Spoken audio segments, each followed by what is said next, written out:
enemigo fui y me siento a tu mesa. Gracias, Cristo.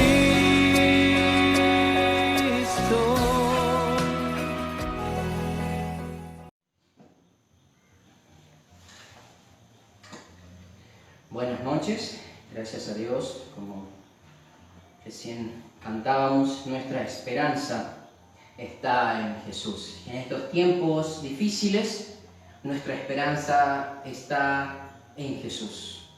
Él es nuestra única esperanza. Él es la única esperanza que nos puede dar paz, que nos puede dar seguridad. Es Cristo Jesús.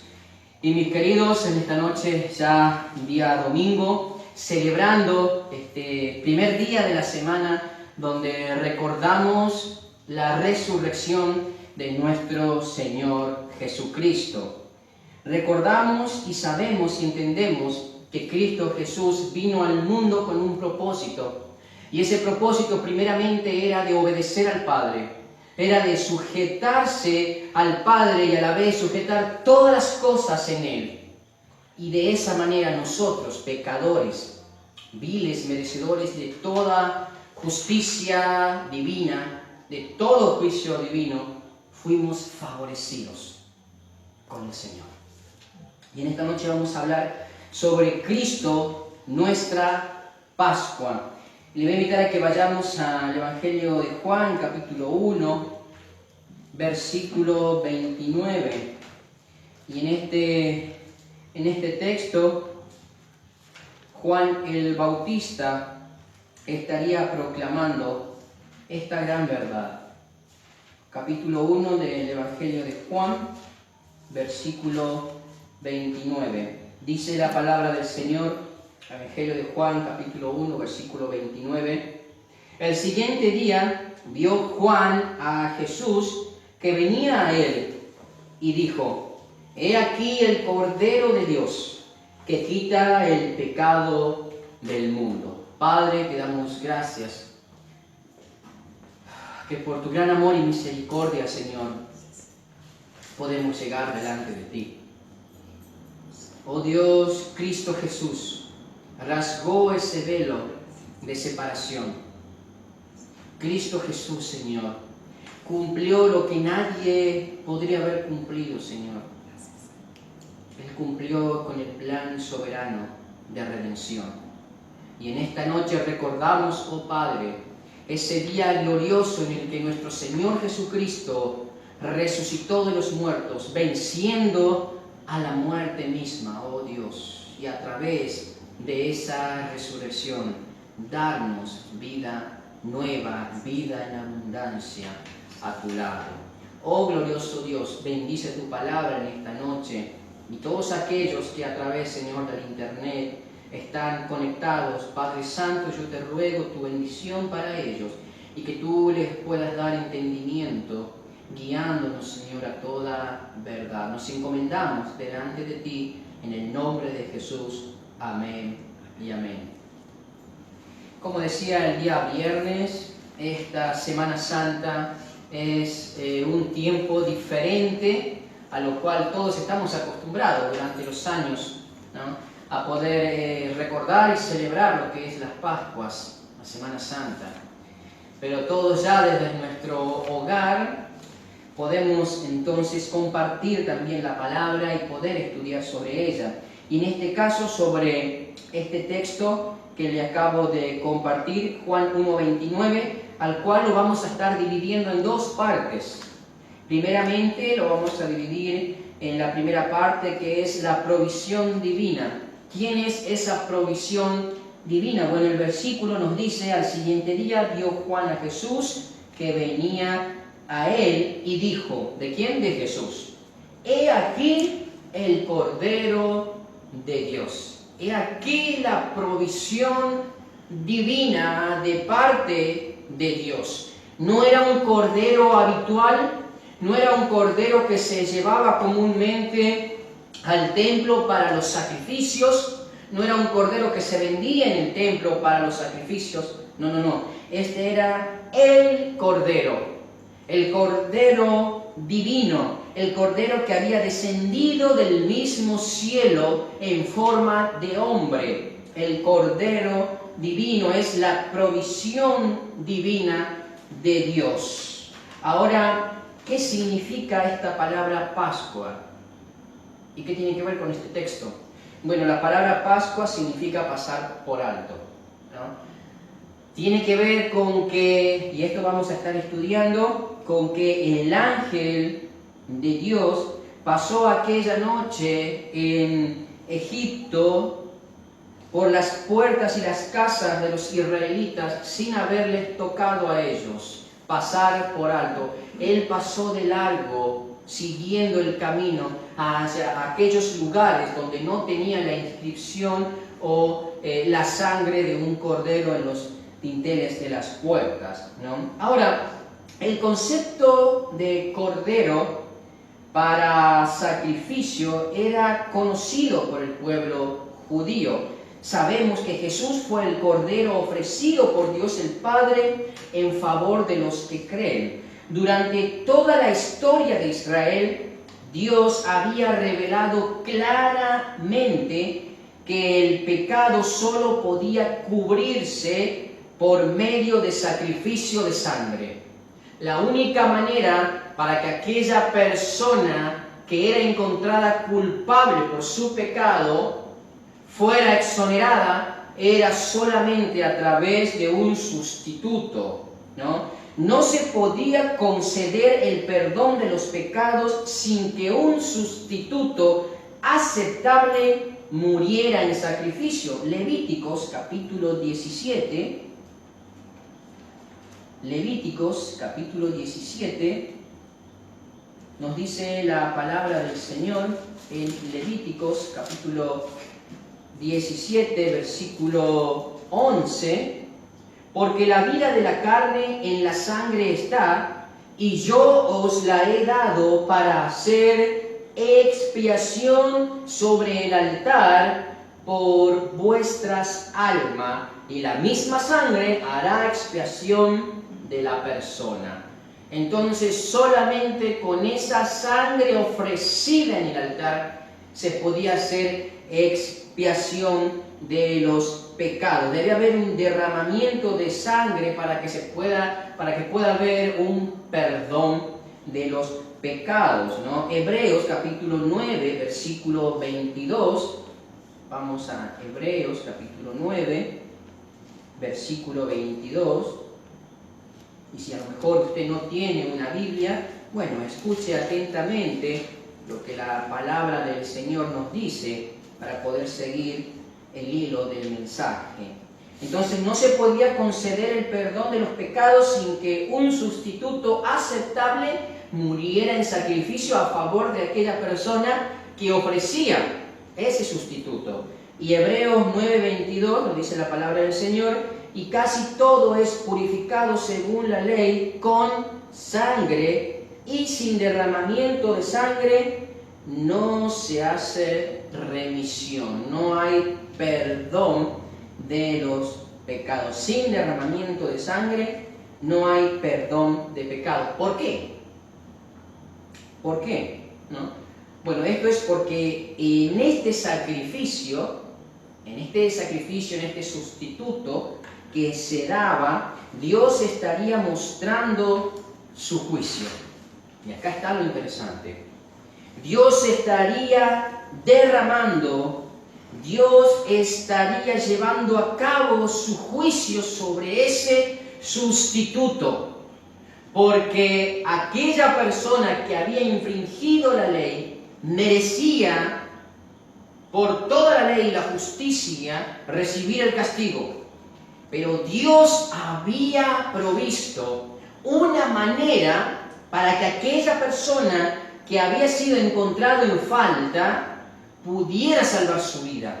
Y era solamente a través de ese sustituto que tenía que tener ciertas condiciones.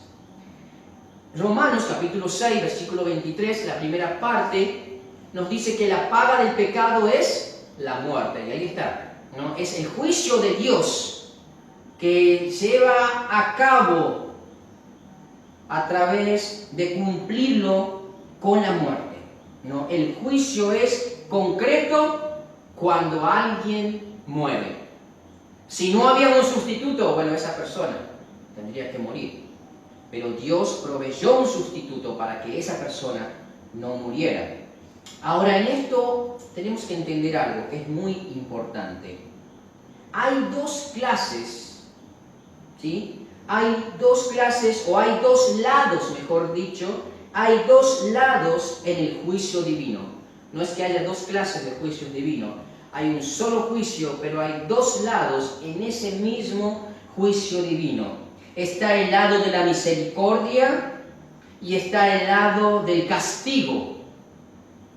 El lado de la misericordia, cuando Dios manda juicio, cuando Dios muestra su juicio, pero también muchas veces en medio de ese juicio Él muestra misericordia y a la vez también está mostrando el castigo por causa de la desobediencia, de la infracción.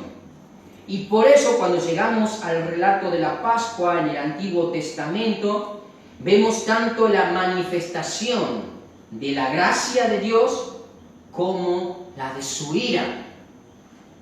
Y la ira de Dios es manifestada en aquel sustituto que era sacrificado.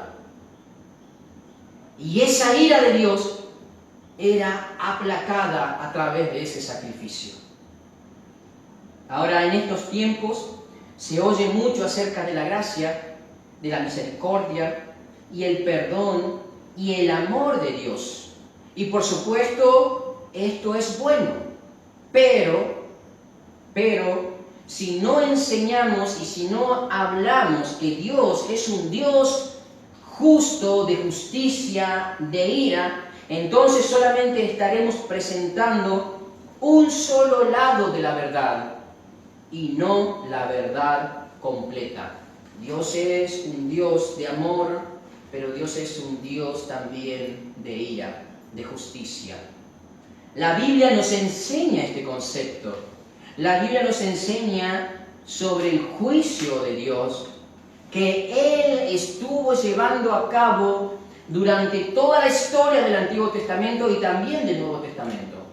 Nosotros nos vamos a abocar un poco del Antiguo Testamento para ver un poquito solamente sobre los juicios de Dios, ¿no? Existe entonces en la palabra del Señor, ¿sí?, algunos ejemplos que podemos ver empezando desde el huerto de Edén, cuando Dios juzga a Adán, al hombre, sacándolo del huerto del Edén. Génesis capítulo 3, versículo 24, antes de eso el Señor les dijo a Adán, si usted lee Génesis capítulo 3 en adelante, podemos ver ahí cómo la serpiente engaña a la mujer y después la mujer come el fruto y le da al hombre, y una vez que el hombre come dice que son abiertos sus ojos y ellos se escondían y tenían vergüenza entre sí. Bueno, ahí ya nos está hablando del pecado del hombre. Ahora, cuando Dios habla con ellos, está mostrando juicio sobre el hombre y sobre la serpiente, que era Satanás. Y uno de esos juicios era que ellos tendrían que labrar la tierra con el sudor de su frente, se tendrían que ganar el alimento. Y la mujer encinta daría el parto con dolores también.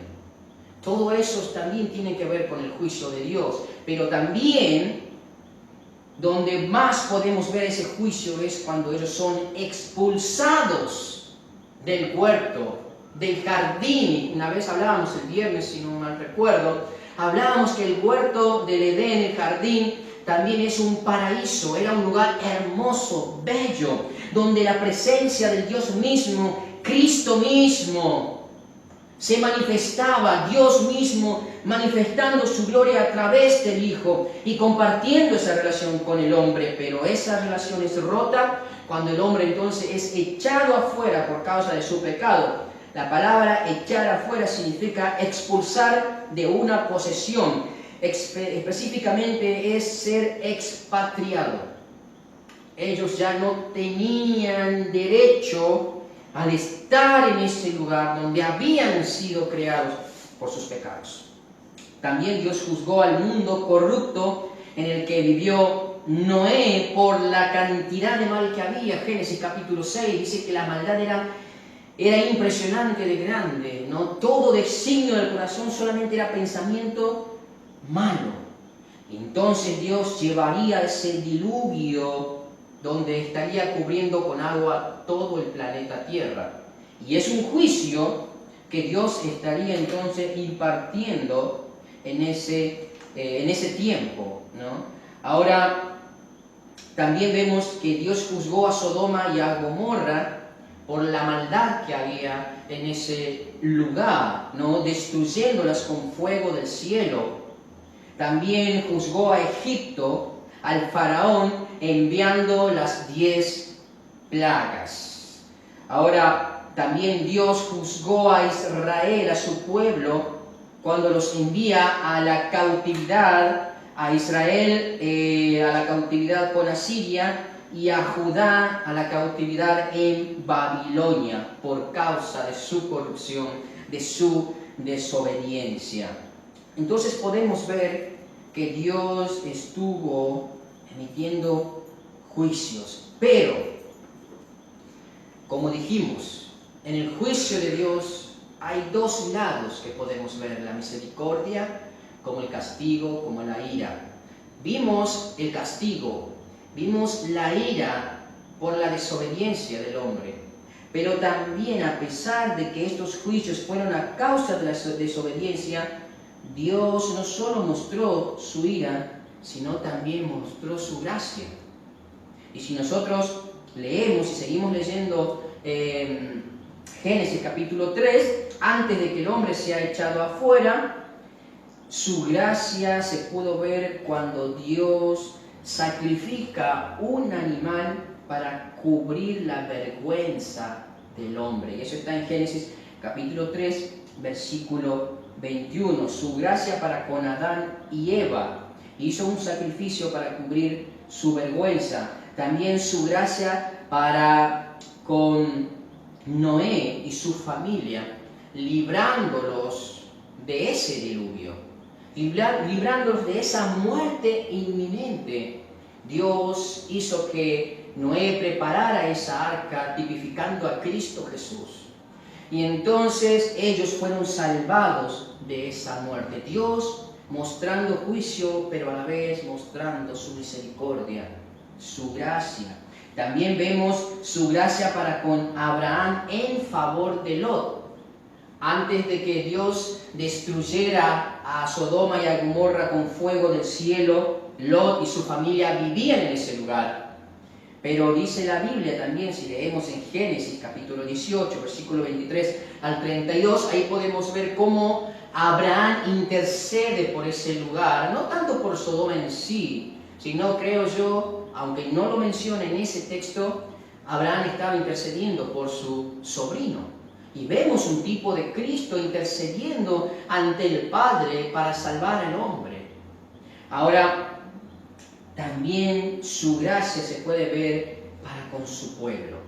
Acá, en Egipto, cuando ellos estaban siendo esclavizados y cada vez ese yugo de esclavitud era más fuerte, nos dice Génesis capítulo 2, versículo 23, que el pueblo clamó, el pueblo gimió ante Dios.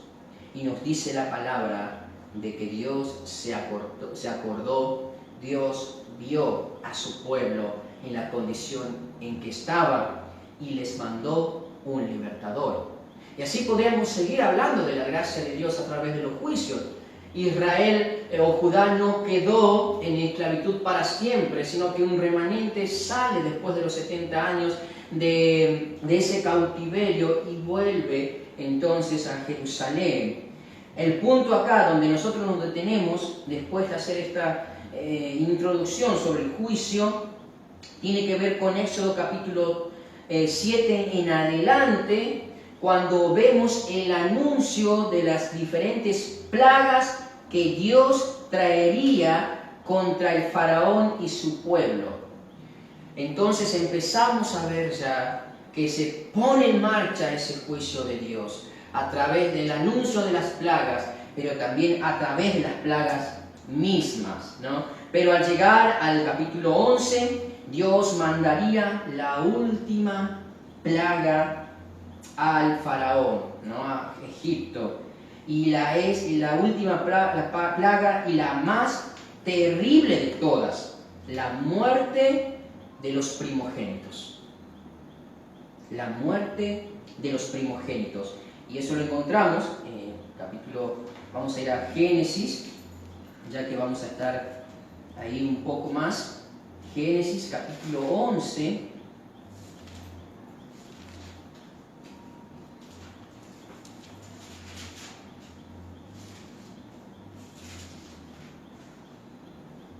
Perdón, Éxodo, me equivoqué. Éxodo, nos dice la palabra del Señor,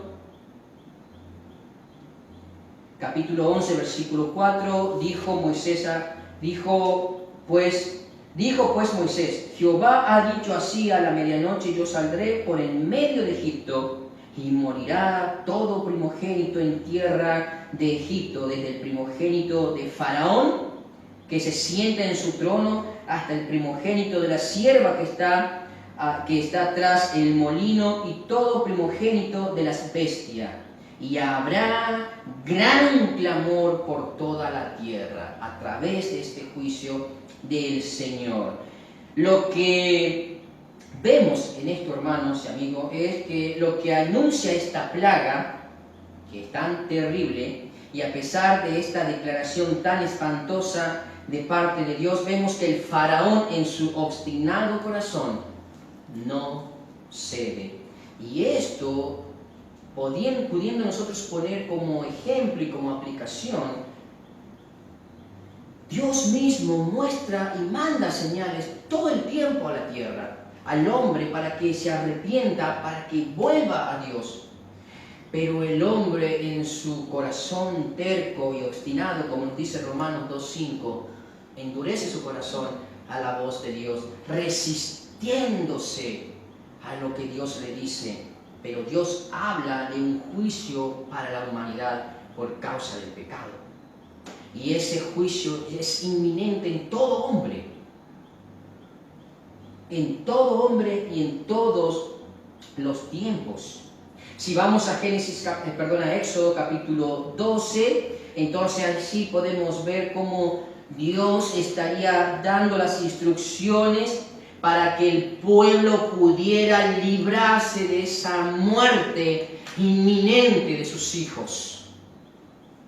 Y tenemos en los diferentes versículos del 1 al 14, en el capítulo 12 de Éxodo, el pueblo de Israel debía prepararse para esa noche tan terrible donde el ángel de la muerte pasaría sobre Egipto. Versículo 3. Tenían que apartar del rebaño a un cordero. Versículo 5. Este debía ser un macho sin defecto de 1 año. Verso 6. Después de 4 días, al anochecer, todo el pueblo debería matar su cordero y pintar con la sangre del cordero los marcos de las puertas de cada casa. Verso 8. Mientras ellos estén cenando esa misma carne del cordero. Verso 12. El Señor pasaría por Egipto. Hay una canción que habla de que Jesús va pasando por ahí y deja lo que te toca. Algunos quizás la habrán escuchado, ¿no? Lo interesante cuando vemos esta historia, que el ángel de Dios pasó por ese lugar, era Dios mismo manifestándose a través de ese ángel, mostrando su juicio. Pero el pueblo de Israel, este judío, no iba a salir a tocar a ese ángel. Al contrario, estaba en su casa con las puertas cerradas, compartiendo del cordero, de la cena, pero a la vez escuchando los gritos de las familias de los egipcios, llorando en agonía por las muertes de sus primogénitos. Ahora, ese primogénito también tipifica al hombre. tipifica a ese hombre que cayó en pecado, a ese primer hombre que cayó en pecado, que fue Adán. Y Dios no se toma como broma ni como juego el pecado, porque la Biblia dice que no tomará por inocente al culpable. Y ahí es donde entra el sustituto. El pueblo de Israel tenía temor de Dios. Hoy en día se ha perdido ese temor. Tomamos a Dios como algo tan liviano y hablamos de la gracia como algo tan barato, cuando Dios es un Dios temible, es un Dios de justicia, un Dios de amor, un Dios santo, y porque es un Dios santo, debemos temerle. Sí, debemos amarle, debemos gozarnos a través de Jesús. Es que sin Jesús es imposible agradar a Dios. Es imposible llegar a Dios y tener su favor y su amor para con nosotros. Todo debe ser a través de ese sacrificio, de ese sustituto que es Jesús. No quiero impartir miedo en ese sentido, pero sí quiero mostrar lo que dice la Biblia, que es verdad. Entonces el pueblo estaba en sus casas y estaban protegidos por esa sangre del Cordero que estaba pintada sobre los dinteles, sobre los marcos de las ventanas de las puertas. Verso 13, estamos en el capítulo 12 de Éxodo, verso 13, vemos la señal con sangre.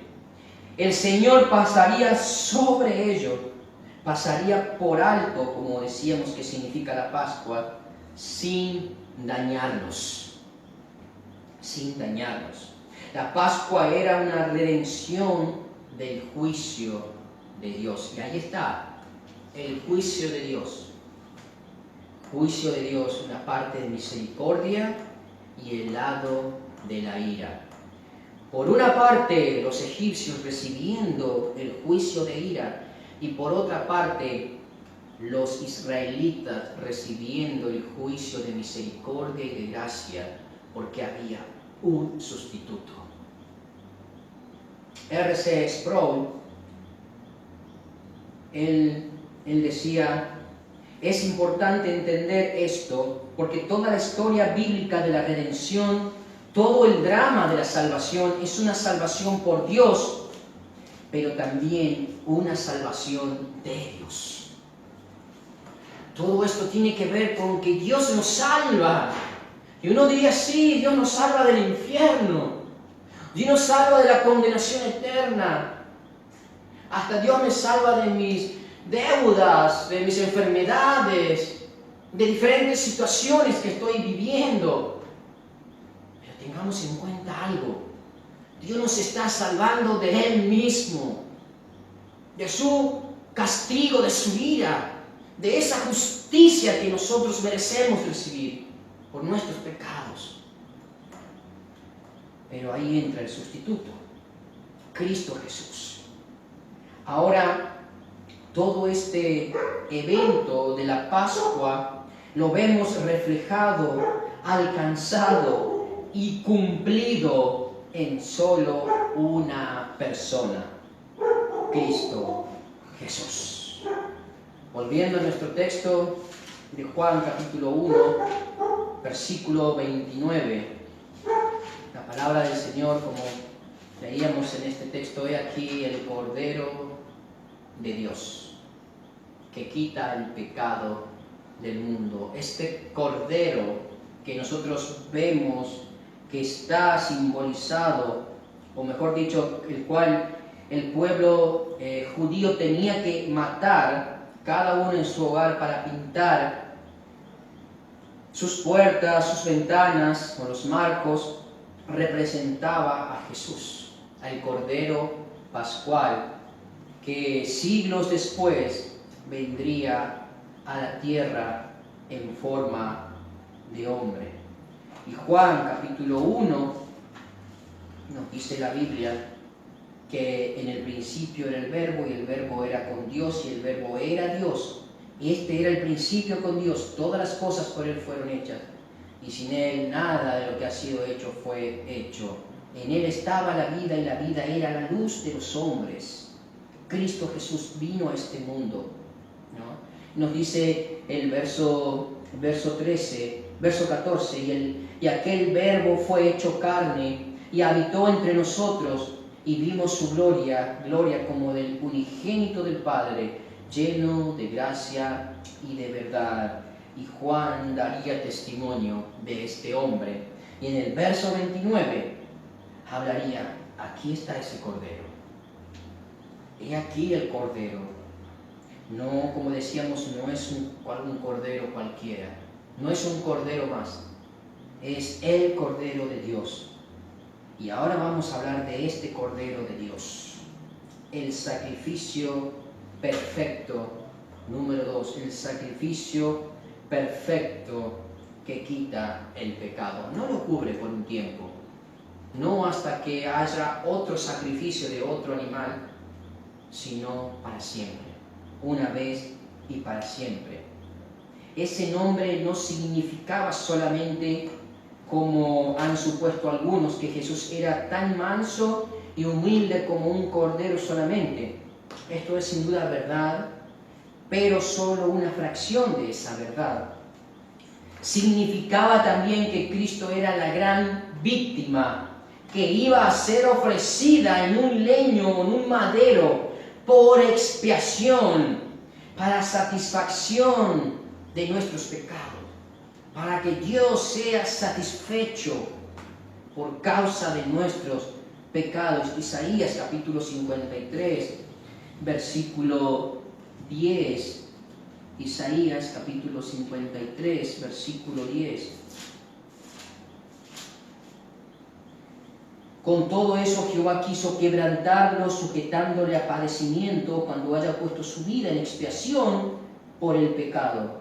Cuando haya puesto su vida en expiación por el pecado. Y ahí está ese cordero poniendo su vida en expiación por nuestros pecados, ¿no? Verá linaje, vivirá por largos días, y la voluntad de Jehová será en su mano prosperada. Verá el fruto de la aflicción de su alma y quedará satisfecho. Por su conocimiento justificará mi siervo justo a muchos y llevará las iniquidades de ellos. Aquel cordero que era un sustituto del hombre que había infringido la ley de Dios, se le ponía sobre ese cordero las manos, en símbolo de que sus pecados eran traspasados a ese hombre. Bueno, Cristo Jesús llevó toda la culpa de toda la humanidad sobre él en un solo acto, no en diferentes, en un solo acto. En la cruz, Cristo Jesús cargó con todo. El gran cordero que habían prefigurado los que se ofrecían diariamente en el templo y con relación al cual había predicho Isaías que sería llevado al matadero, Isaías 53:7. Cristo Jesús es el cordero pascual de Éxodo capítulo 12. Aquel cordero pascual nos estaba prefigurando y anunciando la salvación, no solamente para un grupo reducido de israelitas en un pueblo extraño, sino para el hombre esclavizado por el pecado, para poder ser libres a través de Cristo. Ahora, Cristo Jesús no fue un sacrificio más. Es el cordero de las ofrendas diarias. Números 28:4. Cristo Jesús ya acaba con todos los sacrificios.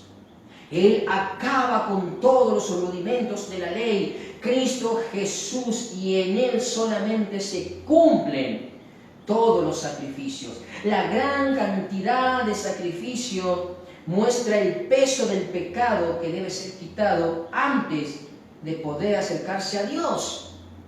Pero Jesucristo lo hizo una sola vez y para siempre. Hebreos capítulo 10. Hebreos capítulo 10, versículo 12. Pero Cristo, habiendo ofrecido una sola vez, no todas las veces, sino una sola vez, para siempre, un solo sacrificio por los pecados, se ha sentado a la diestra de Dios.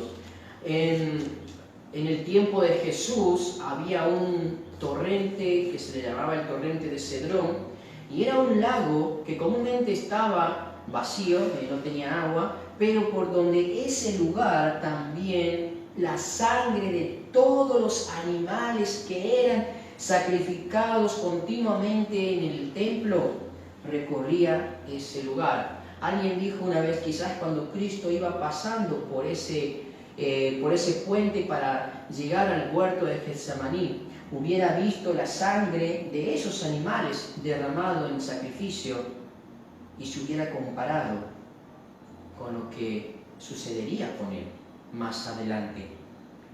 Millones y millones de animales fueron sacrificados para poder cubrir el pecado del hombre, pero toda esa sangre derramada no puede compararse con un solo sacrificio hecho una vez y para siempre, como nos dice el texto. Un solo sacrificio por los pecados. Y una vez que hizo este sacrificio, se ha sentado a la diestra de Dios. Jesucristo es nuestro Salvador. No vino a la tierra para hacerse conquistador o hacerse un filósofo o un mero maestro moral como muchos creen. Muchos creen que Jesús solamente fue un buen filósofo, un buen maestro, un conquistador como el pueblo de Israel lo espera, solamente como un libertador como el rey David, etc. ¿No? Él vino a salvar a los pecadores, esa era su función. Vino a hacer por el hombre algo que éste no podía hacer por sí mismo. Algo que no se puede obtener con el dinero o con la ciencia. Algo que es esencial, indispensable para la felicidad del hombre. Vino no a cubrir el pecado por un tiempo, como lo hacía la sangre del animal. Vino a quitar el pecado para siempre.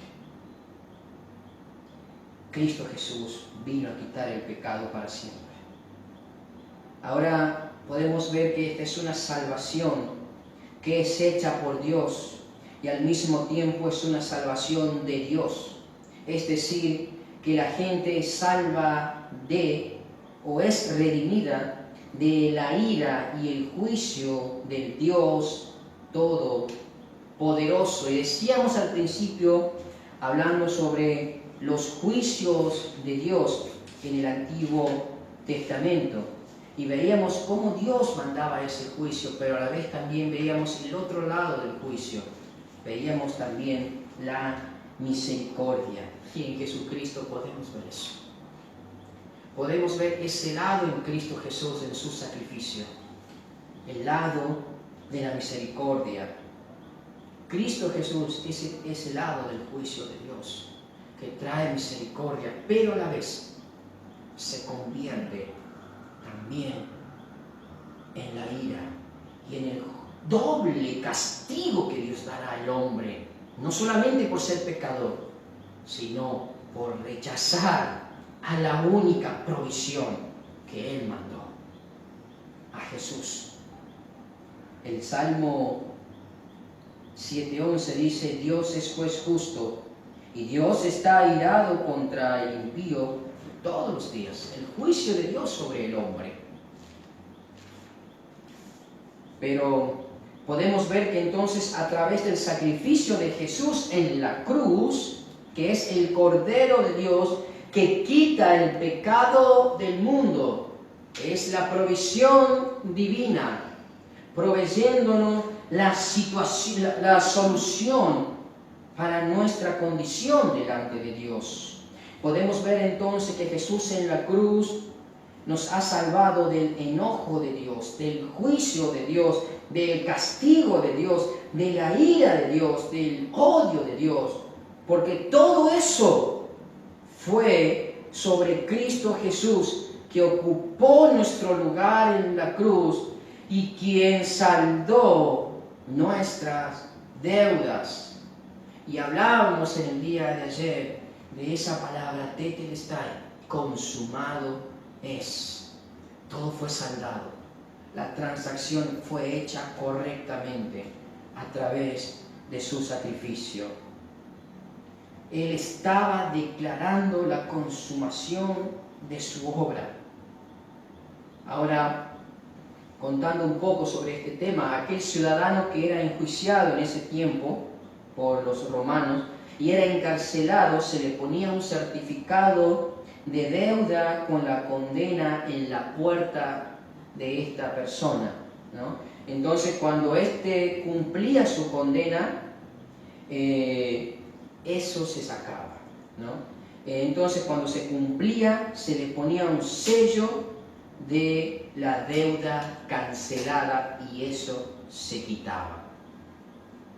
Jesús mismo clamó literalmente en la cruz: la obra que me diste ha sido completada, la deuda está pagada, el cordero del sacrificio pascual ha sido no solamente encontrado, sino que fue dado por Dios, pero fue sacrificado.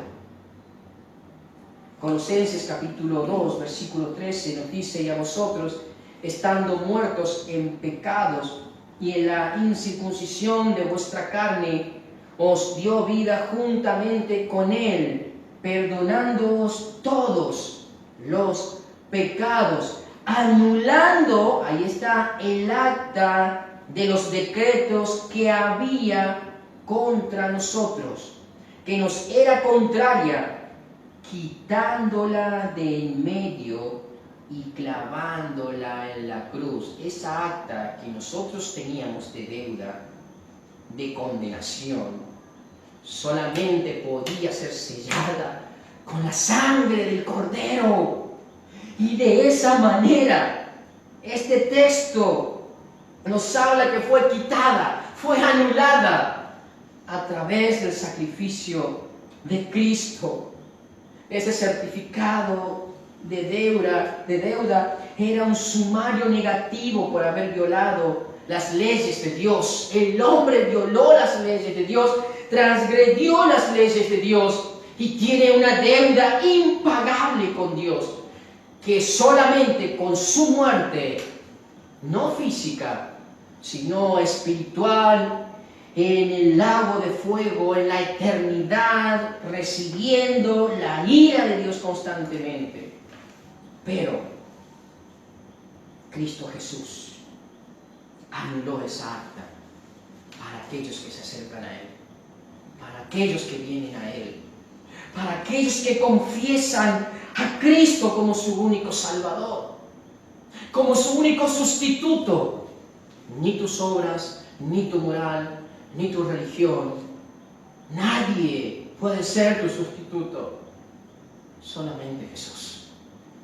Él es el único habilitado, porque Él es santo, Él es Dios, Él es puro, para poder cumplir con eso. Entonces, ¿qué estaba haciendo Jesús en ese lugar, en la cruz? Jesús estaba haciéndose culpable ante el tribunal de Dios por los pecados del hombre. Pero la gloria a nuestro gran Dios y Salvador, que eso no quedó en la cruz, porque al tercer día, como cantábamos, como el hermano leía, al tercer día Cristo resucitó de los muertos, como el hermano nos leía en Mateo 28:6, pero vamos a Hebreos capítulo 2, versículo 14, un hermoso texto. Así que por cuantos los hijos participaron de carne y sangre, Él también participó de lo mismo. Cristo Jesús participa de nuestra naturaleza no caída, no pecaminosa, pero sí carne y hueso. Cristo Jesús nace como un hombre común y corriente. Él participó de carne, de lo mismo. ¿Para qué? para que de esa manera, dice el versículo, para destruir por medio de la muerte, en donde en la cruz, al que tenía el imperio de la muerte. Esto es al diablo que reinaba en la muerte. Ahora, Cristo Jesús, así como en su santidad y justicia Dios nos odia por nuestros pecados, si vienes a Cristo en arrepentimiento a través de Jesús y en Jesucristo, esto es lo que alcanzaremos, la gracia de Dios. Y ahí está el otro lado del juicio. Vimos el primer lado del juicio, la ira de Dios, el enojo de Dios, la justicia de Dios, la condena de Dios. Todo eso sobre Jesús. ¿Para qué? Para que nosotros, si venimos a Jesús, podamos recibir la otra parte, el otro lado del juicio, la gracia de Dios, así como la recibió Lot, así como la recibió el pueblo de Israel que estaba en Egipto, así como la recibió Noé con esa arca que lo salvó. La gracia de Dios, la misericordia de Dios, el amor de Dios, la bondad de Dios, todo esto será sobre tu vida por medio de aquel Cordero Pascual que se entregó por nosotros y al tercer día resucitó de los muertos. Alcanzaremos el perdón de nuestro Dios. Cristo Jesús es el Cordero Pascual, pero solo para aquellos que son limpiados, que son marcados por su sangre. No es universal, no es para todos en el sentido de que solamente porque Él murió todos son salvos. No. La Biblia dice que nacemos con pecado y nacemos separados de Dios. Nacemos en condenación por Dios. Pero Jesucristo, a través de su sacrificio, nos limpia del pecado. Y solo de esa manera el juicio de Dios pasará de largo, pasará por alto y no te alcanzará. El juicio de Dios no te alcanzará, porque lo que te alcanzará será su gracia por Jesús, si es que vienes a Él en arrepentimiento. ¿Qué harás? ¿Qué harás en esta noche? Dios quiera que puedas venir a Jesús.